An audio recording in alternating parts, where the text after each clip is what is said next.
Saint Seiya, a obra criada pelo autor japonês Masami Kurumada, foi lançada nas terras nipônicas no ano de 1985.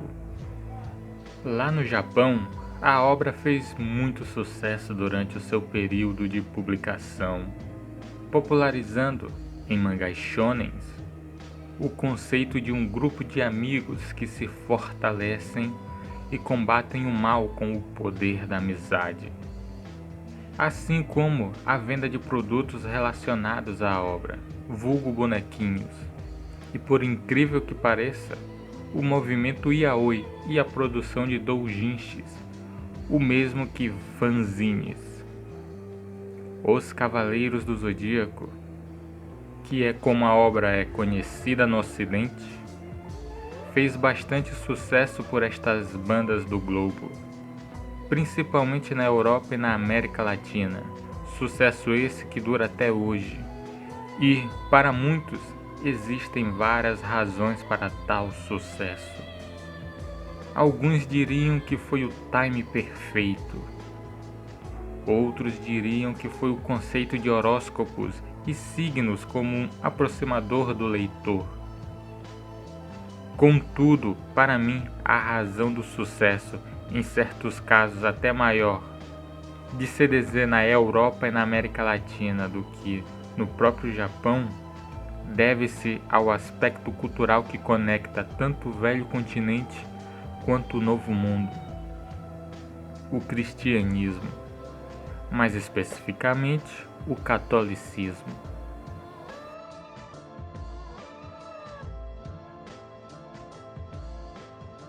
O cristianismo, a religião predominante no mundo ocidental, tem como base a crença que Jesus é o Messias, o Salvador e o próprio Deus encarnado. E, em seu primórdio, era apenas uma pequena seita judaica, que cresceu e popularizou-se até o ponto de ser integrada ao Império Romano, por Constantino I no ano de 312 d.C., e depois oficializada por Teodósio I como a religião oficial do Império. Com as vastas regiões do Império Romano, o cristianismo foi amplamente abraçado, principalmente pelos marginalizados da época. Contudo, durante seu crescimento e expansão, o cristianismo e sua principal propagadora da fé, a Igreja Católica, sofreu de cismas durante sua história, rupturas de parte do corpo da Igreja por questões acerca do entendimento do dogma cristão. Os dois maiores cismas foram o Grande Cisma, que ocorreu no ano de 1054, quando a Igreja Católica se dividiu entre a Apostólica Romana e a Igreja Ortodoxa, por questões de heresias, e a Reforma Protestante, em 1517, quando Martim Lutero se opôs à autoridade do Papa e das indulgências católicas. Assim, as três grandes vertentes do cristianismo se dividiram em regiões de maiores influências, com o catolicismo ortodoxo sendo mais proeminente em países do leste europeu, Ásia e Oriente Médio, o protestantismo tendo mais influência em países anglo-saxões. Já o catolicismo apostólico romano é mais predominante em países latino-europeus e latino-americanos. E uma das principais razões dos cismas foi o fato dos católicos romanos fazerem cultos e reverências aos anjos santos e à Virgem Maria.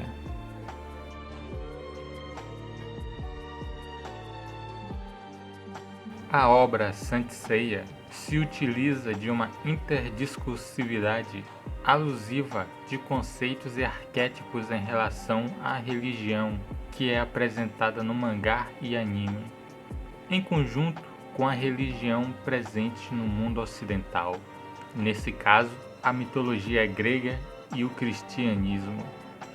Interdiscursividade essa que é a relação de sentido entre discursos variados, onde ocorre por meio de alusões e citações, a incorporação de temas, ideias ou figura de outros, de discursos pré-existentes em um novo discurso.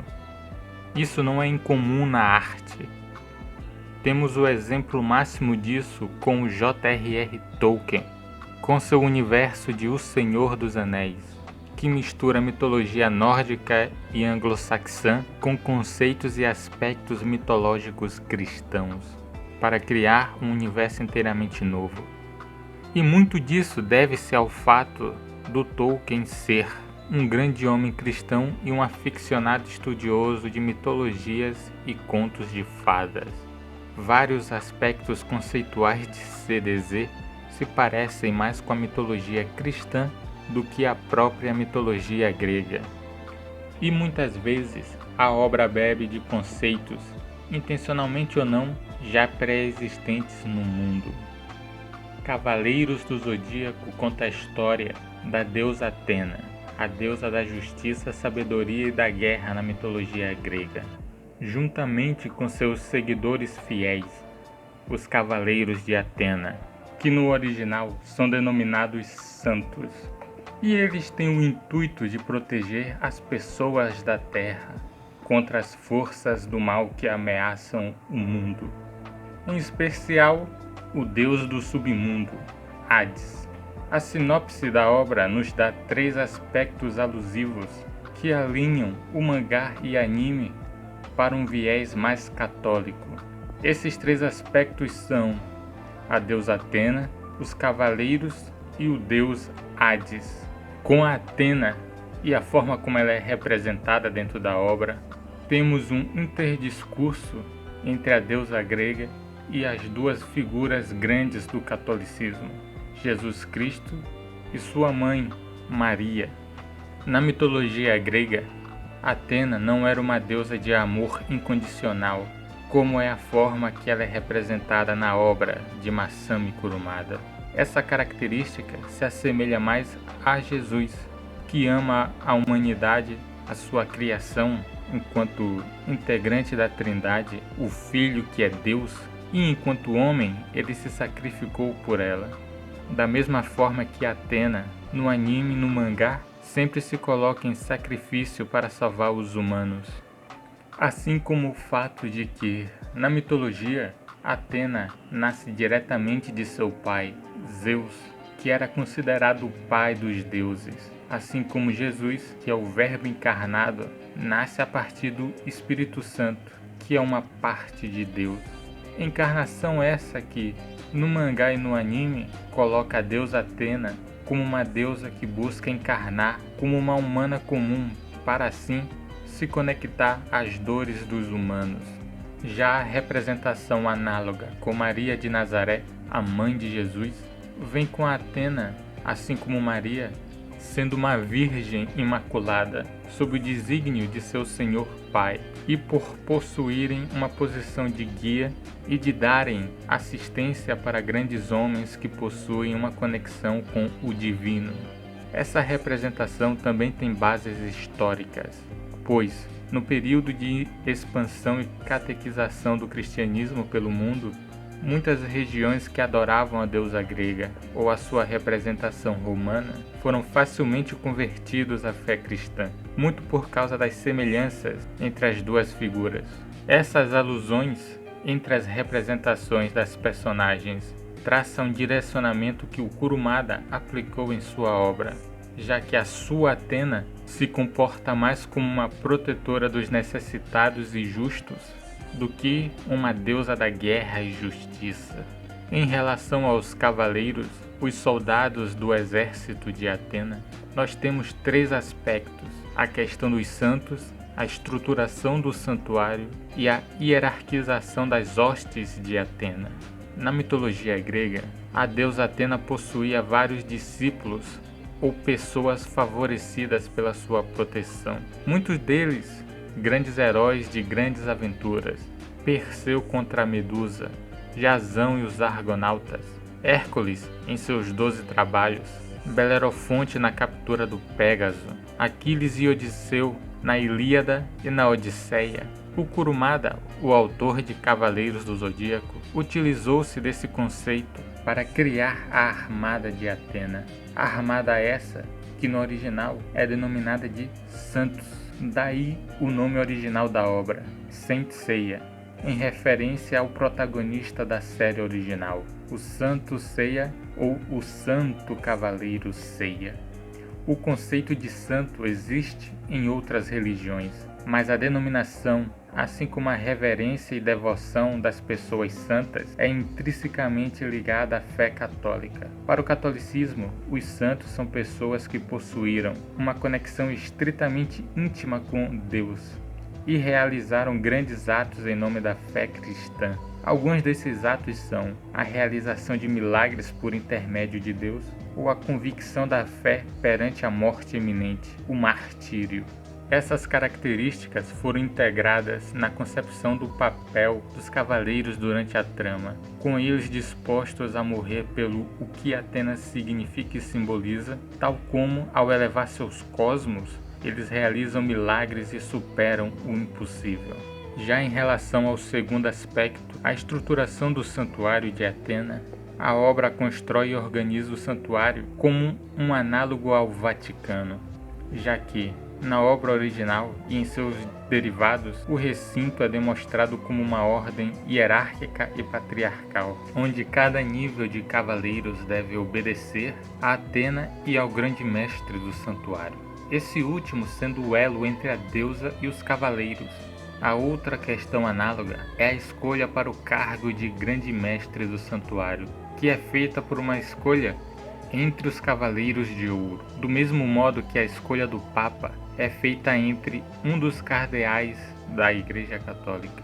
Papa esse que é a denominação, no idioma original, de grande mestre do santuário. O terceiro aspecto em relação aos cavaleiros de Atena vem a partir da representação dos anjos de Deus, tanto de maneira funcional quanto hierárquica. Os anjos, no cristianismo, são entidades celestes que servem sob a vontade de Deus, assim sendo uma das principais forças na implementação dos desígnios de Deus sobre a terra e a humanidade. Na angelologia cristã, o estudo de anjos, os anjos são divididos em 3 grupos diferentes. Grupos esses chamados de tríades, e eles possuem funções distintas entre si. A primeira tríade possui os serafins, os querubins e os ofanins. Eles são os anjos mais próximos de Deus. A segunda tríade possui as dominações, virtudes e potestades. Esses são os anjos que comunicam e mantêm a vontade de Deus entre a primeira e a terceira tríade. A terceira tríade possui os principados, os arcanjos e os anjos. Os seres dessa tríade são os mais próximos da humanidade, cumprindo as ordens de Deus, em um nível mais mundano, com um contato mais direto com as pessoas. Essas características hierárquicas se assemelham em como os cavaleiros são representados. Tal representação é feita em 3 níveis: bronze, prata e ouro, onde os cavaleiros de bronze, que são os mais numerosos, são os mais fracos dos cavaleiros, possuindo levemente poderes sobre-humanos e realizando contato mais direto com pessoas comuns. Em contrapartida, os cavaleiros de prata supervisionam os de bronze, tanto em treinamentos quanto em missões, pois eles possuem poderes aproximados aos de ouro. Já os cavaleiros de ouro, que são somente 12, são a elite de Atena, possuindo poderes que beiram o divino. Eles têm a função de proteger Atena e o seu santuário. Esta razão faz com que eles nunca saiam do santuário, exceto em casos de força maior. Tal conceito vem diretamente da metempsicose e da teoria da reminiscência, formulada por Platão, criando assim, a partir de um processo de reencarnações, a evolução da alma do homem em alma de bronze, alma de prata e alma de ouro, para assim estes possam gerir a Calípolis, uma cidade ideal e alegórica criada pelo filósofo grego, que pode servir como uma alusão ou ao próprio santuário de Atena ou ao próprio mundo que Atena tem sob seu domínio e proteção. Na obra, Hades é representado como um deus maligno que busca dominar a Terra e destruir toda a humanidade, pois, para ele, a humanidade são seres mesquinhos, violentos e pecaminosos, assim merecendo a perdição. Essa representação é o oposto da figura na mitologia. Lá, ele era um deus temido, muito mais por um medo natural da morte do que pelo fato do caráter do deus e sua opinião acerca do homem. Dentre os principais deuses olimpianos, Hades era um dos mais comportados e neutros. Com a representação de Hades no mangá e anime, o Kurumada cria uma interdiscursividade entre o deus do submundo e com o diabo/Satanás na mitologia cristã.